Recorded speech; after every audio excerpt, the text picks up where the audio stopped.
Hello Mélicorne, il est vraiment temps que je fasse un générique pour cette chaîne parce que j'ai envie de la développer un petit peu et puis j'ai plein de choses à partager avec vous et voilà, il est vraiment temps que cette chaîne ait une vraie identité. Aujourd'hui, on se retrouve pour un point lecture. On s'était lâché il y a 2 mois après que je vous ai fait un point lecture qui retraçait mes lectures d'automne et ce que j'allais lire en hiver. Maintenant, on se retrouve avec mes lectures d'hiver dont je vais vous faire la revue et ce que je vais lire au printemps, sachant que j'ai déjà commencé puisque le printemps a déjà commencé. Donc il y a pas mal, il y a déjà des trucs que j'ai déjà fini, d'autres que j'ai commencé. Donc voilà.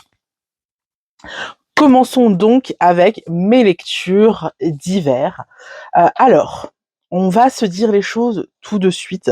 J'ai quasiment rien respecté de ce que j'avais dit à la vidéo précédente. C'est très intéressant en ce moment parce que je me découvre en tant que lectrice parce que ça faisait longtemps que j'avais pas lu et à l'époque où je lisais un livre par-ci par-là et j'ai jamais vraiment été une vraie lectrice.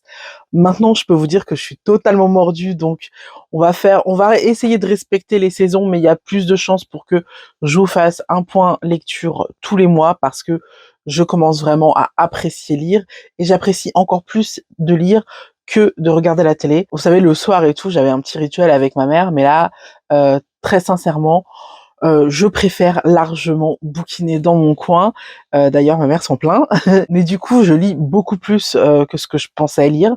Donc, il y a des chances quand même pour que ce point lecture ne vienne pas une fois par saison, mais vienne au moins une fois par mois. Et je pense que ce serait cool, en fait. Du coup, souvenez-vous, je devais commencer mes lectures d'hiver avec Anne de Green Gables de Lucie Montgomery. J'ai commencé ce livre que je n'ai pas pu finir, tout simplement parce que il avait des vibes très estivales en fait, parce que justement Anne arrive en été, en plein été, et vraiment c'est très descriptif, c'est très contemplatif. Même si Anne, le personnage principal, a beaucoup de personnalité et très volubile, eh bien quand même le livre est très contemplatif, il est très descriptif et ça m'ennuyait à un point d'entendre parler de fleurs, d'herbes séchées, tout ça, alors que moi dehors en fait j'entendais le vent, la tempête et tout. J'ai pas réussi à rentrer dans le livre et c'est là que je me suis rendu compte que j'étais vraiment une lectrice saisonnière, qu'il fallait que je fasse attention à ça, à être bien dans le mood pour lire et apprécier une lecture. Bon, on verra que je l'ai pas forcément respecté après, mais que c'est passé quand même. Donc voilà, je pense que ça dépend vraiment de l'histoire. Il faut dire que Anne de Green Gables, c'est tout simplement le livre dont est tirée la série Anne with the E sur Netflix. Donc évidemment, je connaissais beaucoup ce qui allait se passer par la suite, même si dans la série Netflix ils prennent des libertés. Je sais que grosso modo c'est comme ça, surtout que j'avais vu la première série canadienne de Anne de Green Gables, qui est sortie dans les années 90, que j'avais adoré. Du coup, franchement, je connaissais vraiment bien l'histoire. Et j'avoue que j'ai également compris que c'était la curiosité et l'envie de connaître la suite qui me tenait dans un livre. Donc, dès que je connaissais l'histoire, en fait, ça m'intéressait pas forcément. Du coup, j'ai abandonné la lecture de Anne with the E.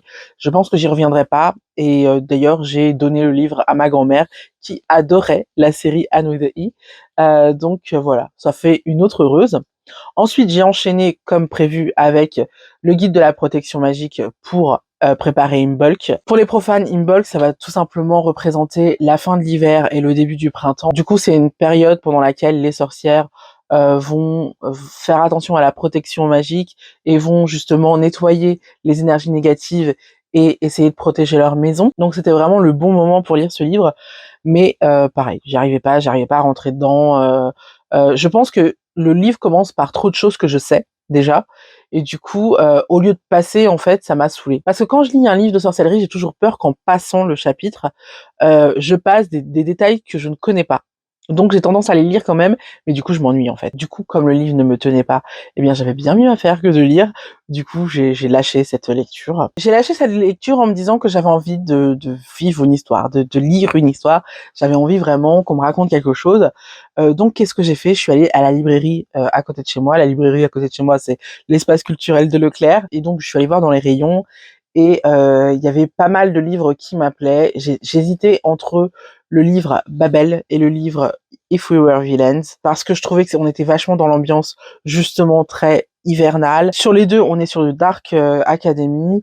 L'un, ça va être une enquête de meurtre, et l'autre, ça va être un peu plus fantastique, on va dire. J'ai beaucoup hésité entre les deux. Je suis restée franchement une demi-heure dans le rayon à me dire lequel je prends, lequel je prends. Je pouvais pas me permettre d'acheter les deux parce qu'il y en a un qui était à 35 €, l'autre à 25 €.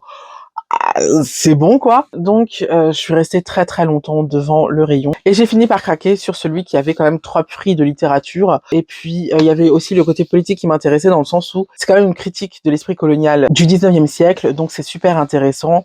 Donc c'est quelque chose qui m'intéresse beaucoup. Donc j'ai pris celui-là. Je n'ai lu pour le moment que le premier livre, tout simplement parce que je trouve que le livre est très long à démarrer.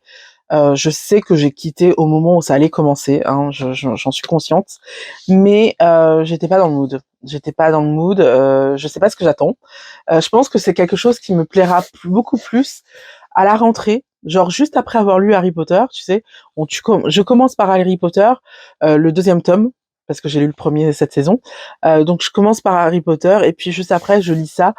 J'aurai le côté plutôt enfant et puis après le côté plutôt plus adulte quand même. Donc voilà, je mets ce livre en suspens. C'est pas grave, on continuera. Pour le moment, j'apprécie beaucoup la plume de l'autrice, qui a vraiment ce truc avec les mots qui m'enchantait, qui m'a vraiment ravie.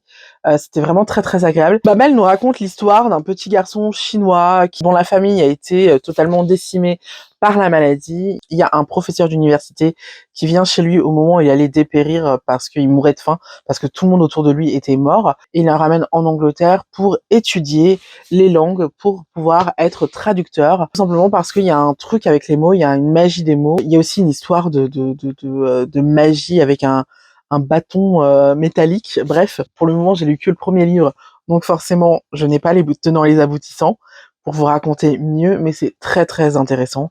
C'est vraiment un très joli livre, super bien raconté, mais juste le début est trop long. Mais je pense qu'une fois que j'aurai vraiment attaqué le livre pour de vrai, ça me semblera moins long. Juste pour le moment, il y a tellement de livres super sympas que j'ai envie de lire, que j'ai pas la patience en fait de me taper. Il y a combien de pages déjà? C'est 763 pages, voilà. Mais par contre, le livre est juste magnifique. On a un joli jaspage. Hop, ça se présente comme ça à l'intérieur. Hop, et il est juste sublime. Franchement, je trouve que sincèrement là, il y a beaucoup de livres qui sont plus jolis sans leur jaquette. Celui-là, c'est le cas. Bon, du coup, livre magnifique, 35 € quand même, il faut les sortir. Mais il est tellement beau, je trouve que ça les vaut largement, donc ravi. Ensuite, l'une des raisons aussi pour lesquelles j'ai abandonné la lecture de Babel, c'est parce que les livres que je voulais vraiment et que j'avais acheté d'occasion étaient arrivés quand j'ai fini le premier livre. Donc j'ai lâchement abandonné ce livre-là pour pouvoir lire tous les livres que j'avais envie de lire en fait. Et le premier, c'était Le Prince Cruel. J'en ai beaucoup entendu parler. Ma mère l'avait déjà lu et m'avait dit tu vas adorer, lis-le. Et en fait, je l'avais jamais lu parce qu'elle l'a eu en format broché. Enfin, au tout début qu'il est sorti, je m'en mords le doigt aujourd'hui parce que j'ai adoré ce livre. Enfin, j'ai adoré la lecture du livre. Euh, au niveau au niveau de la couverture sans jaquette, ça se présente comme ceci. Il y a rien à l'intérieur. Le Prince Cruel nous parle de l'histoire de Jude qui, quand elle était petite, en fait, jouait tranquillement dans sa maison et tout. Et en fait, un bon soir, un homme failli débarque chez elle et assassine sa mère et son père devant elle. Et il décide de prendre les enfants, les filles de cette femme avec lui, parce que en fait, l'une des sœurs de Jude en fait est la fille de cet homme, et donc il décide de les prendre toutes les trois parce que il se voit pas laisser 3 enfants, ou en tout cas 2 enfants livrés à elle-même. Donc il les prend et il les adopte. Et en grandissant, Jude veut devenir chevalier et elle est la souffre-douleur de sa classe, tout simplement parce qu'elle est humaine alors que les autres sont faées et notamment elle est le souffre-douleur préféré du prince qui s'en prend volontiers à elle. Et donc j'ai adoré la lecture de ce livre, c'est vraiment un véritable page turner, la plume de l'autrice est vraiment super fluide, franchement elle nous entraîne avec elle et on est totalement plongé dans son histoire et tout. C'est vraiment super. Au milieu du livre, il y a un plot twist de ouf qui m'a rappelé Game of Thrones. Et donc, j'étais à fond dans la lecture de ce livre. Vraiment, j'ai pas pu m'en décrocher pendant 2 jours. Ça a été vraiment un super bon moment de lecture. Et donc, du coup, évidemment, je me suis empressée d'acheter en occasion également la suite de ce livre. Donc, c'est Le Roi Maléfique. C'est la suite, comme son nom l'indique. Je vais pas vous raconter le synopsis parce que sinon je vous spoilerai. Par contre, ce que je peux vous dire, c'est que j'ai beaucoup moins apprécié la lecture de ce livre. Je peux pas vous dire beaucoup trop pourquoi sans vous spoiler. C'est souvent le cas des tomes 2. C'est que on a un livre qui va être plus un livre de raccord, un livre qui va essayer de raccrocher les vannes entre le dernier tome et le premier tome. L'histoire est pas forcément super intéressante. Donc voilà, j'ai beaucoup moins apprécié la lecture, mais je l'ai appréciée quand même. Et évidemment, j'ai fini la trilogie avec La Reine sans royaume. Le début est beaucoup plus prenant que le deuxième tome parce que vraiment le deuxième tome est relou. Là, on est vraiment à fond avec elle dès le départ. La lecture a été vraiment un vrai régal jusqu'à la fin. Le seul problème que j'ai avec cette saga, c'est qu'une fois que j'ai fini les 3 tomes, je me suis dit, ça n'a aucun sens. Ça n'a aucun sens. On a un côté très ta gueule, c'est magique à la fin, qui est vraiment ouais. Et puis surtout, j'ai trouvé que comme il s'agit en fait d'une saga young adulte ou peut-être ado, je sais pas, en fait, malgré le fait que l'autrice nous narre un monde qui est vraiment impitoyable, elle ne va pas au bout de sa logique. Je ne dirai pas grand-chose de plus. Si vous l'avez lu ou quand vous le lirez, vous comprendrez ce que je veux dire. Dans la mesure où ce que je veux dire, c'est que à un moment donné, il faut aller jusqu'au bout de sa logique et tuer certains personnages. Dans le premier tome, il y en a qui sont tués et c'est vraiment super, c'est vraiment génial. Mais dans les 2 tomes suivants, ça n'a aucun sens. Il y a des personnages qui deviennent détestables du jour au lendemain alors que ils étaient plutôt sympathiques. Je trouve que les personnages sont très mal écrits. Même si on est à fond dans le livre, il y a quand même pour moi un problème d'écriture dans l'écriture des personnages qui n'ont aucune logique ou qui sont trop caricaturaux. Donc j'ai grave adoré la lecture de cette trilogie, mais en même temps, une fois que j'ai fini, je me suis dit, ouais, je suis pas convaincue. Voilà. Il y a un 4e tome après. Par contre, ça ne parle pas de Jude. Jude, on la laisse tranquille, on la laisse dans son délire. Et en fait, il y a un 4e tome avec le petit frère de Jude. Et celui-là, je me le garde pour plus tard parce que j'ai tellement été en fait saoulée par l'après de la trilogie que je suis pas encore prête à retourner dans ce monde-là. Un petit peu, voilà, hein, je vais y retourner, mais pas tout de suite parce que vraiment, j'espère vraiment que entre temps, l'autrice a appris à vraiment étoffer ses personnages et à vraiment être beaucoup plus crédible, quoi. Voilà. Donc j'attends pour plus tard. Ensuite, j'ai essayé de lire sur la plateforme Getae, je crois, ou je me souviens plus du nom, je le mets quelque part. C'est une plateforme sur laquelle on peut lire des livres en numérique et en fait, au final, il faut payer finalement les épisodes, mais on a droit quand même à un certain nombre de chapitres gratuitement. Donc je me suis dit pourquoi pas. Le livre sur lequel j'ai craqué, c'est Fat Kelly, qui va nous raconter les amours d'une jeune fille au lycée qui est ronde et qui s'appelle Kelly. Et en fait, il y a le quarterback, la star de son lycée, qui s'en prend à elle, mais on se rend qu'en fait, il est un petit peu attiré par elle quand même.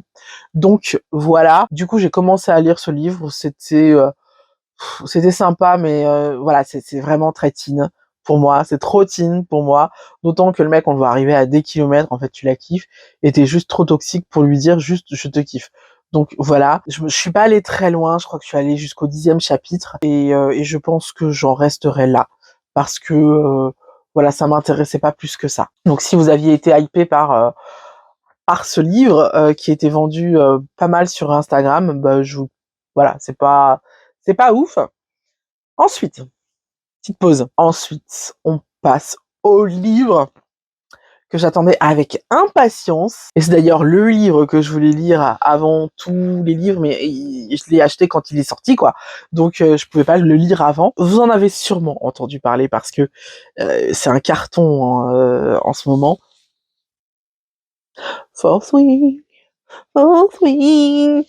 Dès que j'ai vu la bande-annonce sur le site, enfin sur le compte Instagram de Hugo Roman, je me suis dit, bon alors celui-là il est pour moi direct. Moi tu me dis Dragon, tu me dis Académie, tu me dis New Romance, allez moi je fonce. Je fonce direct et c'est un petit peu un mélange de tout ça, c'est un peu un mélange entre Game of Thrones, je dirais Harry Potter pour le côté Académie et puis Hunger Games pour le côté super ingrat. Les contrôles sur table sont vraiment assez particuliers dans dans cette académie. Donc en fait, je pense que vous en avez entendu parler partout. Il s'agit de l'histoire de Violette qui a la maladie des os de verre, donc qui se blesse facilement et qui a toujours voulu être scribe. Et d'ailleurs, elle a été encouragée par son père qui est malheureusement décédé. Et donc, au décès de son père, sa mère lui impose de devenir dragonnière et donc d'intégrer l'académie des dragonniers. Chose qui est assez compliquée dans la mesure où c'est vraiment une école militaire et qu'en plus, c'est une école qui fait pas de cadeaux et où il est de bon ton de s'entretuer pour être choisi par les bons dragons. Il y a évidemment une histoire enemies to lovers dedans. D'ailleurs, au fait, j'ai oublié de dire que dans Le Prince Cruel, il y a également une histoire enemies to lovers. Donc, il y a une histoire enemies to lovers dedans parce que il y a son supérieur, son chef vraiment c'est d'elle. Non, c'est pas d'elle, c'est bref, son chef de section, enfin bref, son chef de chef, dont les parents ont été massacrés par la mère de Violette. Donc il l'a un peu mauvaise et il l'a à l'œil. On a déjà un très bel objet. Le livre en soi est juste sublime. Regardez-moi ce jaspage, pardon, magnifique. On est sur vraiment quelque chose de très très beau. On va avoir l'intérieur qui se présente comme ceci. Hop. Donc là, on a Violette, et là, je vous dis pas qui c'est. Là, on a Xaden, donc son love interest. Hop. On a une couverture qui est comme ceci. Je l'ai fait tomber. J'ai fait un accro comme ça. Je suis dégoûtée. Donc voilà, on a un très très bel objet et on a l'intérieur jaquette. Je pense que vous l'avez vu partout en fait. Voilà, l'intérieur jaquette qui est magnifique. J'ai deux bémols par rapport au livre, à l'objet livre.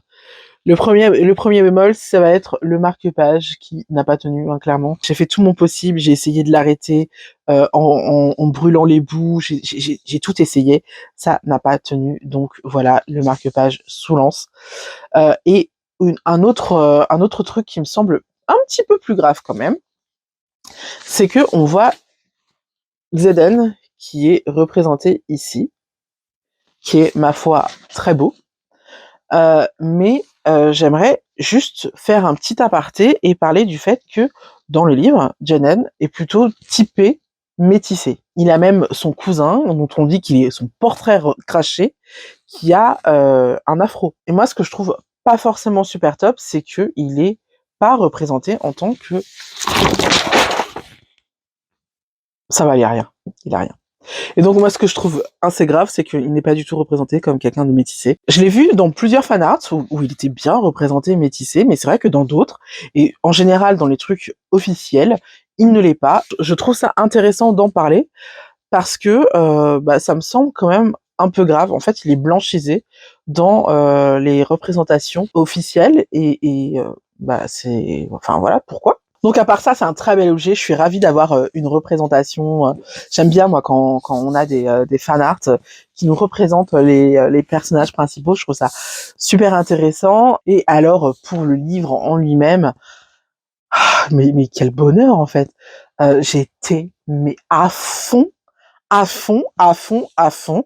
Je n'ai pas lâché ce livre pendant une semaine et encore, je me suis retenue parce que je voulais garder le suspense. Enfin, je voulais garder ce livre. Je sentais, en fait, j'aimais trop quoi. Donc, je voulais un peu faire durer le plaisir. Donc, je me suis retenue. Mais oh là là, qu'est-ce que j'ai aimé ce livre! Il est palpitant. À chaque moment où tu commences un petit peu à t'ennuyer, tu te dis ouais bon voilà, ça repart et ça repart avec un, un, un plot twist de ouf. Enfin voilà, j'ai adoré. Et alors la fin, j'étais pas prête. J'étais vraiment pas prête. Non, j'ai adoré ce livre. C'est bien que j'ai pas pu attendre la sortie qui va arriver le 5 juin du deuxième tome et je l'ai acheté en anglais. Pour le moment, j'ai lu qu'un chapitre. Je regrette un petit peu de l'avoir acheté en format papier en anglais. J'aurais dû le lire sur Kindle ou en numérique, peu importe, parce que concrètement, je vais acheter de toute façon la version française. Du coup, j'avais pas forcément besoin de la version papier comme ça, d'autant que bah au niveau de l'objet livre, voilà, on a l'intérieur qui est comme ça, qui est sympa, mais sinon ça n'apporte rien. Donc voilà, je trouve cette version pas top. J'espère que la version reliée sortira et sera bien plus jolie que ça. Si c'est pas le cas, il y a moyen que je l'achète pas. Mais donc voilà, j'étais tellement orpheline une fois que j'ai fini ce livre que en fait tout me semblait fade et sans intérêt. J'ai essayé d'enchaîner sur Frost, dont je vous parlerai plus tard, et en fait ça m'intéressait juste pas. Donc j'ai enchaîné sur ça. Et après le premier chapitre, en fait, j'ai pas tenu le côté anglais. Pourtant, je suis bilingue, donc je devrais m'en sortir. En fait, le truc c'est que j'étais trop scolaire dans le sens où je surlignais les mots que je connaissais pas et j'écrivais la traduction à côté. Donc peut-être que au lieu de faire ça, je devrais vraiment continuer la lecture et comprendre après le sens des mots au fur et à mesure. Je pense que c'est mieux de faire comme ça. D'ailleurs, j'ai commencé à faire ça vers la fin du premier chapitre et ça allait beaucoup mieux, c'était beaucoup plus digeste. Donc peut-être que je vais faire ça. Donc voilà pour Force Wing et Iron Flame. Ensuite, j'ai traversé une longue période de panne de lecture. Voilà. C'est un peu le problème quand tu lis quelque chose qui te tient en haleine, que tu adores, c'est que après, pour trouver quelque chose qui t'intéresse, c'est très, très, très compliqué. Donc j'ai traversé vraiment une très longue période où j'arrivais pas à lire autre chose. Et puis, je suis tombée sur la vidéo de Jules Wally. Vous savez, c'est celle qui fait Gossip Gloss. Elle a une chaîne sur la lecture qui est super intéressante. J'adore avoir son point de vue.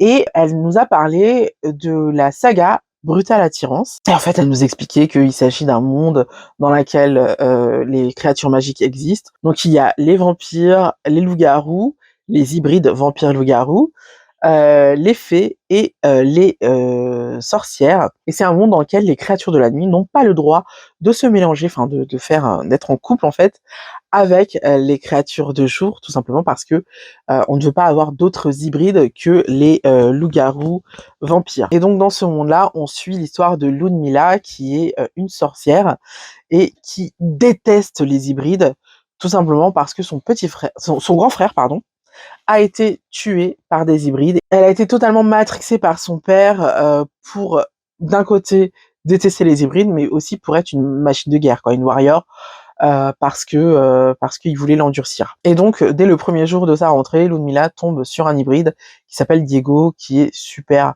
désagréable avec elle et avec qui ça passe pas du tout. Déjà, il est hybride, mais en plus, c'est un connard, avec elle en tout cas. Et évidemment, il s'agit d'une romance Enemy to Lovers. Voilà, voilà, vous me voyez venir. Je l'ai écouté en audio en fait parce que je me suis rendu compte effectivement que quand je sortais d'une panne de lecture, si je voulais me remettre dans la lecture, c'était intéressant d'écouter un livre et après de commencer à lire. Et donc j'ai écouté les 4 tomes en 5 jours. J'ai même upgradé mon Nextory pour pouvoir tout écouter. C'est vous dire. Et vraiment, j'ai adoré cette saga, mais clairement, cette saga n'est pas pour tout le monde. Déjà parce qu'il s'agit d'une dark romance. Et très clairement, Je sais que la plupart des dark romances sont interdits au moins de 18 ans. Je pense que c'est même pas une question de majorité ou pas, de maturité ou pas. Je pense que avant de lire de la dark romance, il faut avoir déjà vécu une relation amoureuse saine dans laquelle on s'est épanoui pour ne pas romantiser en fait les relations toxiques, parce que dans les dark romances, en fait, il s'agit de relations toxiques. Et là, clairement, on est clairement dans une relation toxique, non seulement parce que ils sont pas censés être ensemble parce que c'est interdit, mais aussi parce que leurs comportements à eux deux sont hyper toxiques l'un envers l'autre. Ils se disent des horreurs qui pour moi est inacceptable quand tu es amoureux de quelqu'un. Et aussi, il manque de communication l'un envers l'autre, manque de confiance aussi l'un envers l'autre, ce qui fait que, en fait, il y avait moyen qu'il y ait même pas d'histoire s'ils avaient juste discuté ensemble, en fait, juste, mais ils préfèrent Ken, voilà. En fait, le deuxième disclaimer, c'est que, en fait, c'est très graphique d'un point de vue violence, mais aussi d'un point de vue sexuel, sachez-le. Et enfin, le troisième disclaimer, c'est que clairement, même si vous aimez tout ce qui va être new romance, les trucs ou avec des qui sont épicés et tout, je ne vous conseille pas ce livre si vous n'êtes pas à l'aise avec tout ce qui va être fluide corporel. Oui, vraiment, parce que vous allez en avoir des tartines et des tartines, sans mauvais jeu de mots. Euh, et c'est très, très, très, très, très graphique, c'est très, très, très explicité, et tout y passe. Donc clairement, il faut être à l'aise avec le corps humain, les fluides corporels, tout ça, vraiment, parce que vraiment, c'est vraiment là, quoi. C'est très présent. Et alors, je vous conseille de lire cette saga quand vous avez vos règles. Alors là, c'est super. C'est vraiment génial quand t'as tes règles, parce que t'es vraiment dans le délire. Donc, j'ai beaucoup apprécié les personnages. Ludmilla me faisait mourir de rire parce qu'elle est très naïve. En fait, ses parents ne lui ont pas donné d'éducation sexuelle, ce qui fait que, mais vraiment, vraiment, vraiment, vraiment pas. Ce qui fait que, en fait, ça donne lieu à des dialogues, mais qui sont juste irrésistiblement drôles. Ah, aussi, un autre disclaimer, il faut pas que vous ayez peur qu'on appelle une chatte, parce que clairement, dans cette saga, c'est très, très cru. Le langage est très, très cru, surtout quand il s'agit de sexe, mais on comprend, dans le tome 2 en fait, que c'est parce que le monde dans lequel elle vit est comme ça.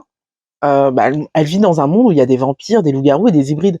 Donc ça, ce sont vraiment des créatures nocturnes qui ont un rapport à la sexualité très très poussé. Et alors, vous imaginez bien que les hybrides, c'est encore au-dessus. Et donc, c'est un monde dans lequel on parle librement de sexualité. Mais donc, du coup, vraiment, il faut être à l'aise avec la nudité, avec le sexe, avec la crudité du sexe, et avec les fluides corporels. Sinon, c'est pas pour toi, clairement. Donc, j'avoue qu'il y a très peu de personnes pour qui c'est, mais bon, moi, j'ai adoré le livre. Je trouve les personnages super attachants. Ludmilla parce qu'elle est drôle par sa naïveté, Diego parce qu'il est drôle aussi par sa brutalité, en fait, son côté un peu bourrin. Et puis, ils ont des disputes, mais mémorables. Et c'est marrant parce que dans cet univers, en fait, ils n'hésitent pas à dire des choses hyper, hyper intimes devant tout le monde sur leur sexualité et tout. En fait, il y a des disputes publiques, et en fait, tu mets à la place des profs qui assistent à ça et qui sont en mode voilà, voilà. Donc voilà, j'ai passé un très très bon moment en écoutant ces livres. J'ai énormément ri, mais aussi énormément pleuré, parce qu'il y a des morts qui sont vraiment très très mémorable et très très dur. Et effectivement, c'est un monde extrêmement cruel, extrêmement brutal, comme le dit son titre. J'ai fait quand même 66 heures d'écoute, c'est pas rien, hein, on est sur vraiment du haut level. Et j'ai eu un réel manque à la fin, parce que vraiment j'ai passé 5 jours non-stop avec eux, et c'était très dur de couper le cordon. D'ailleurs, j'ai eu envie de relire les livres, mais je pense que je ne le ferai pas parce que, comme je vous l'ai dit précédemment, quand je connais déjà l'histoire, j'arrive pas à me plonger dans l'histoire. Je le ferai peut-être éventuellement dans quelques années, voilà, si j'ai envie de le faire. Et je sais qu'il faudra que je le fasse pendant que j'ai mes règles. J'ai beaucoup aimé. En revanche, j'ai noté énormément d'incohérences dans l'histoire. Je trouve que l'intrigue ne tient pas debout, en fait. Franchement, je trouve que voilà, il y en a pas, quoi. Pour moi, l'intrigue, c'était un prétexte pour parler de ce qu'elle voulait parler, et mettre sur papier les fantasmes qu'elle avait. Et je trouve que voilà, c'est très mal écrit. Les personnages sont n'ont pas de logique dans leur comportement. Enfin voilà, je il y a beaucoup d'incohérences. J'aimerais bien faire toute une vidéo sur cette saga. Dites-moi dans les commentaires si vous voulez que je fasse toute une vidéo sur cette saga et je vous ferai une partie sans spoiler et une partie spoiler. Et comme ça, je pourrais vraiment aller dans les détails. Mais bon, tout ça pour vous dire que le livre est bien. On est en bonne compagnie. Il y a des trucs super drôles et tout, mais que l'histoire ne tient pas debout à mon sens. Donc j'ai fini l'hiver avec cette saga et donc maintenant passons à mes lectures de printemps. Donc après avoir écouté la saga Brutale Attirance, je suis remise à Frost, que je dézinguais en 2 jours en fait. Dans ce livre, on suit l'histoire d'Ava, qui est une faillée de 26 ans, qui est serveuse dans un bar dans le monde des humains, parce que elle a grandi dans le monde des humains. Elle a été adoptée par une humaine qui s'appelle Chloé. Et donc Ava vit en couple avec Andrew, avec qui elle a énormément de projets, parce qu'en fait elle l'aide à payer l'emprunt de son appartement et de ses études, il me semble, pour que ensuite, une fois qu'il sera diplômé, en fait, il l'aide à réaliser son rêve d'avoir son propre bar. Sauf qu'en fait, son patron lui propose de rentrer chez elle plus tôt que d'habitude pour son anniversaire. Donc elle rentre pour son anniversaire chez elle et elle trouve son mec au lit avec une autre meuf et elle apprend que ce mec la trompe depuis 2 ans et que en gros en fait tout ce qu'il lui a promis ne se réalisera pas. Donc elle se retrouve du jour au lendemain sans mec, sans maison, et puis elle se fait aussi virer de son taf, donc sans travail aussi. Et en fait, le soir même, elle se prend la tête avec le roi des Fae, qui revient la voir et qui lui propose un faux mariage pour redonner de la magie à son pays. Mais pour ça, il faut qu'elle gagne un tournoi. Donc alors, le livre était hyper chiant jusqu'à ce qu'elle arrive dans le pays des Fae. Là, ça devient beaucoup plus intéressant. Et j'ai adoré, adoré, adoré, adoré ces livres. J'étais à fond, j'ai lu en 2 jours, dites-vous bien. Alors que je suis une lectrice assez lente, hein, mais bon, j'ai lu en 2 jours. Et ouais, voilà, j'ai adoré. Je sais pas quoi vous dire d'autre à part que j'ai adoré le premier tome. Je me suis empressée de commander le tome 2, mais comme je l'ai commandé chez Carrefour et que Carrefour c'est click and collect, normalement tu l'as au bout de 2 heures après, bah, j'ai commencé à le lire sur Kindle. Malheureusement, ce livre a mis 2 jours à être livré à mon espace culturel. Du coup, vous imaginez bien que j'ai eu le temps de finir le livre avant qu'il n'arrive. Et ce que j'ai pensé du livre, je peux pas vous faire le synopsis parce que sinon je spoilerais le livre 1, donc je vais m'abstenir, mais je n'ai pas du tout aimé le tome 2. Je n'ai pas du tout aimé parce qu'il y avait beaucoup de répétitions et beaucoup de répétitions de scènes assez difficiles à lire. Je parle de scènes de torture, par exemple. Et j'avais envie de dire, ok, c'est bon, on a compris. Épargne mon pauvre cœur, s'il te plaît. Passons à autre chose. Ça fait beaucoup de scènes très compliquées, très difficiles émotionnellement à lire, qui s'enchaînent comme ça. Et c'est vraiment l'ascenseur psychologique. Et puis en plus, non seulement ça, mais on suit son histoire et après on suit l'histoire dans un autre royaume, dans un autre pays. Et à chaque fois qu'il se passe quelque chose de super intéressant, elle coupe et elle va dans l'autre royaume. Donc j'ai pas arrêté d'être frustrée pendant la lecture de ce livre. Et par contre, j'ai pas mal aimé le dénouement du livre, qui était vachement bien fait. J'ai vraiment beaucoup aimé. Mais alors l'épilogue.